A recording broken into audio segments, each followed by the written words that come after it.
Hello my dear students, welcome to my channel alpha knowledge box.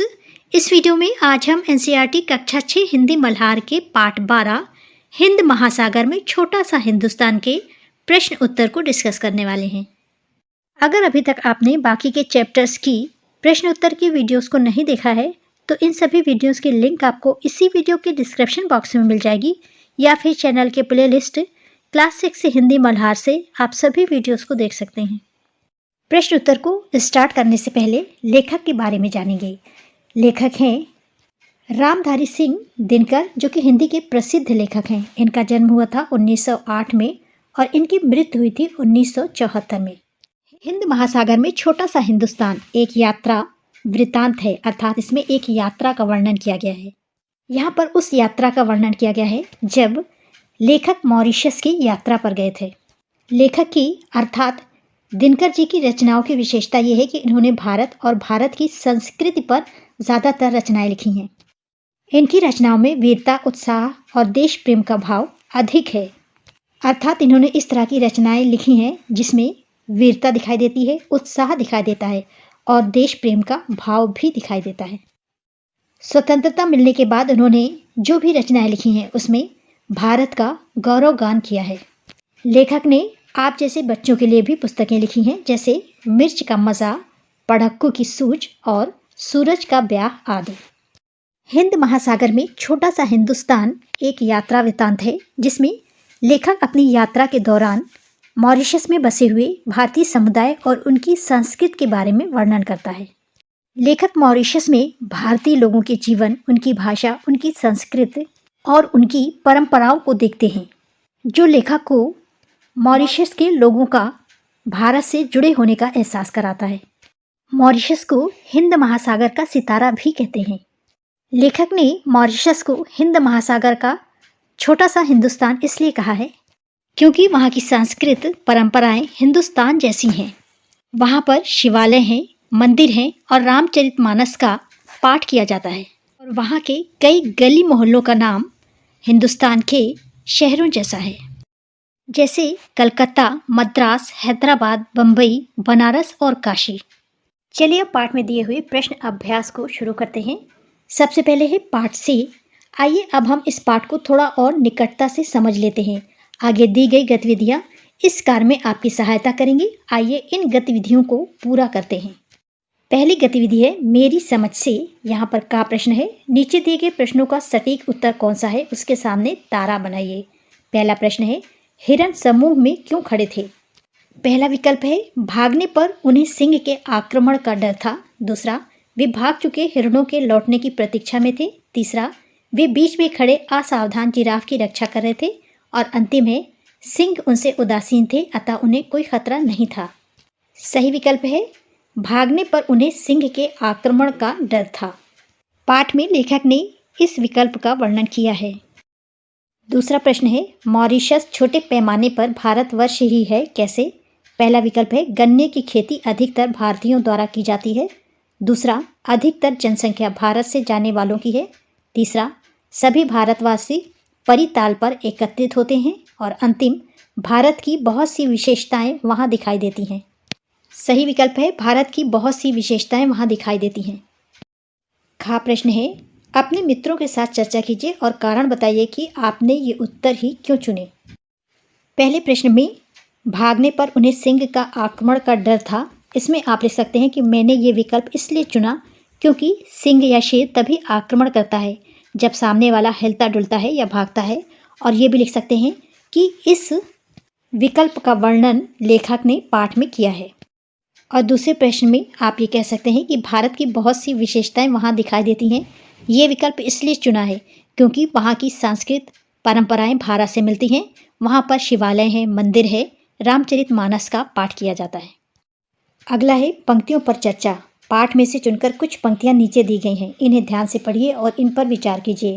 आपको इनका क्या अर्थ समझ में आया। अपने विचार अपने समूह में साझा कीजिए और अपनी लेखन पुस्तिका में लिखिए। पंक्ति है भारत में बैठे बैठे हम यह नहीं समझ पाते कि भारतीय संस्कृति कितनी प्राणवती और चिरायु है, किंतु मॉरिशस जाकर हम अपनी संस्कृति की प्राणवत्ता का ज्ञान आसानी से प्राप्त कर लेते हैं। अक्सर ऐसा होता है कि हम जहाँ पर रहते हैं या जिस देश में रहते हैं, वहाँ की विशेषताओं को अनदेखा करते हैं, वहाँ की विशेषताओं को नहीं देखते हैं। जबकि हम जब बाहर निकलते हैं तो हमें समझ में आता है कि हमारे देश में या हमारे आसपास कौन-कौन सी विशेषताएं हैं, जिन्हें हम अनदेखा कर रहे हैं। यही बात इन पंक्तियों में कही गई है। उत्तर में आप कह सकते हैं, इस कथन का अर्थ हमें यही समझ आया कि भारत में रहते हुए हमें भारतीय संस्कृति की विशेषताओं का विशेष पता नहीं चल पाता। उसे हम हल्के में लेते हैं, लेकिन जब मॉरिशस में जाते हैं तब हमें ज्ञात होता है कि भारतीय संस्कृति की जड़ें कितनी गहरी हैं। यह संस्कृति जीवंत है तथा दीर्घजीवी है। भारत में रहते हुए हम अपनी संस्कृति के प्रति अनजान बने रहते हैं। हमें अन्य संस्कृतियाँ आकर्षक प्रतीत होती हैं, जबकि भारतीय संस्कृति व्यापक है। अगला है सोच विचार के लिए। इस यात्रा वृत्तांत को एक बार फिर से पढ़िए और निम्नलिखित के बारे में पता लगाकर अपनी लेखन पुस्तिका में लिखिए। आपको पूरी पाठ को फिर से पढ़ना है। यहाँ पर पाठ से कुछ पंक्तियाँ दी गई हैं और उनके साथ प्रश्न दिए गए हैं। इन पंक्तियों के अनुसार प्रश्नों के उत्तर देने हैं। का पर पंक्ति है, नैरोबी का नेशनल पार्क चिड़ियाघर नहीं है। नैरोबी केन्या की राजधानी है। इसमें प्रश्न है, नेशनल पार्क और चिड़ियाघर में क्या अंतर है। अंतर आप इस तरह से लिख सकते हैं कि नेशनल पार्क, इसे हिंदी में राष्ट्रीय उद्यान बोलते हैं, सरकार के स्वामित्व वाला क्षेत्र होता है, जबकि वहीं चिड़ियाघर आमतौर पर लाभ कमाने वाला व्यवसाय होता है। आप नेशनल पार्क और चिड़ियाघर गए हों तो आपने देखा होगा कि नेशनल पार्क में जानवर स्वतंत्र रूप से रहते हैं, जबकि चिड़ियाघर में जानवरों को बाड़े या पिंजरे में रखा जाता है। अगला अंतर है, नेशनल पार्क में वनस्पतियों और ऐतिहासिक वस्तुओं को भी संरक्षित किया जाता है, जबकि चिड़ियाघर में सिर्फ जानवरों को रखा जाता है। वनस्पतियाँ अर्थात पेड़ पौधे और ऐतिहासिक वस्तुएं वो वस्तुएं हैं जो पुराने समय में इतिहास में यूज़ की जाती थी, प्रयोग की जाती थी। और अंतिम अंतर आप लिख सकते हैं कि नेशनल पार्क प्राकृतिक होता है, जबकि चिड़ियाघर कृत्रिम रूप से बनाया गया क्षेत्र है। खा पर पंक्ति है, हम लोग पेड़ पौधों और खरपात से भी बदतर समझे गए। बदतर मतलब बेकार। प्रश्न है, वे कौन थे जिन्होंने लेखक और अन्य लोगों को पेड़ पौधों और खरपात से भी बदतर समझ लिया था। उन्होंने ऐसा क्यों समझ लिया था। उत्तर है, वे सिंह थे या वो लोग सिंह थे और जंगल में कुछ इस तरह से हुआ था कि जंगल में 7-8 सिंह लेटे हुए थे। घेर कर 8-10 मोटरें खड़ी हुई थी, उनमें आदमी भी थे, पर सिंहों ने उन आदमियों की ओर देखा तक नहीं, मानो वे मोटरों के भीतर बैठे लोगों को बहुत तुच्छ समझ रहे हों। लेखक को लगा कि सिंहों की नज़र में उनकी कीमत खरपतवार अर्थात घास फूस से भी कम है। गा पर पंक्ति है, मॉरिशस की असली ताकत भारतीय लोग ही हैं। पाठ में इस कथन के समर्थन में कौन सा तर्क दिया गया है। पाठ के इस कथन के समर्थन में ये तर्क दिया गया है कि मॉरिशस में 67% लोग भारतीय हैं। ज़्यादातर बिहारी और उत्तर प्रदेश के हैं, जो कि गन्ने की खेती करते हैं और ये मॉरिशस का प्रमुख उद्योग है। उत्तर इस प्रकार से हो जाएगा, मॉरिशस की असली ताकत भारतीय लोग ही हैं। इस कथन के पक्ष में यह तर्क दिया गया है कि मॉरिशस में 67% लोग भारतीय हैं। भारतीयों ने ही मॉरिशस में गन्ने की खेती करके चीनी उद्योग स्थापित किया है। यही चीनी उद्योग मॉरिशस का प्रमुख एवं एकमात्र उद्योग है। यदि भारतीय वंश के लोग मॉरिशस न गए होते तो यहाँ ईख की खेती असंभव थी। ईख की खेती मतलब गन्ने की खेती। अतः यहाँ बसे भारतीय ही मॉरिशस की असली ताकत है। और घा पर पंक्ति है, उस द्वीप को उन्होंने छोटा सा हिंदुस्तान बना डाला। यहाँ पर प्रश्न है, भारत से गए लोगों ने मॉरिशस को हिंदुस्तान जैसा कैसे बना दिया। इस कथन के उत्तर में आप कह सकते हैं कि भारत से गए लोगों ने मॉरिशस को हिंदुस्तान जैसा इस तरह से बना दिया गया कि वहाँ ज़्यादातर लोग बिहार और उत्तर प्रदेश के गए थे, जिनकी भाषा भोजपुरी थी। वो हिंदू धर्म के थे। मॉरिशस के बहुत से गली मोहल्लों का नाम भारत के शहरों की तरह रखा गया, जैसे बनारस, कलकत्ता, बम्बई, हैदराबाद, काशी आदि। उन लोगों ने वहाँ पर शिवालय बनवाए, मंदिर बनवाए, रामचरितमानस का पाठ करते थे। वहाँ के लोगों का प्रमुख त्यौहार शिवरात्रि है, जिस पर वो कांवड़ की यात्रा करते हैं और शिव जी का अभिषेक भी करते हैं। उत्तर आप इस तरह से लिख सकते हैं कि भारत से मॉरिशस गए लोग अधिकांशतः बिहार और पूर्वी उत्तर प्रदेश से संबंधित थे। इनकी भाषा भोजपुरी थी। ये हिंदू धर्म के मानने वाले थे। इन लोगों ने मॉरिशस को एक छोटा हिंदुस्तान ही बना दिया। यहाँ की राजधानी पोर्ट लुई की गलियों के नाम कलकत्ता, मद्रास, हैदराबाद, काशी हैं। मॉरिशस में बनारस भी है, गोकुल भी है। यह हर प्रमुख ग्राम में शिवालय है। यहाँ पर यहाँ होगा, यहाँ हर प्रमुख ग्राम में शिवालय है। यहाँ के लोग तुलसीदास की रामचरितमानस का पाठ करते हैं। यहाँ भारत के ही पर्व त्योहार प्रचलित हैं। शिवरात्रि पर कांवड़ यात्रा करके परी तालाब से जल लाकर शिव जी का अभिषेक करते हैं। इस प्रकार मॉरिशस को हिंदुस्तान जैसा बना दिया गया है। अगला है मिलकर करें मिलान।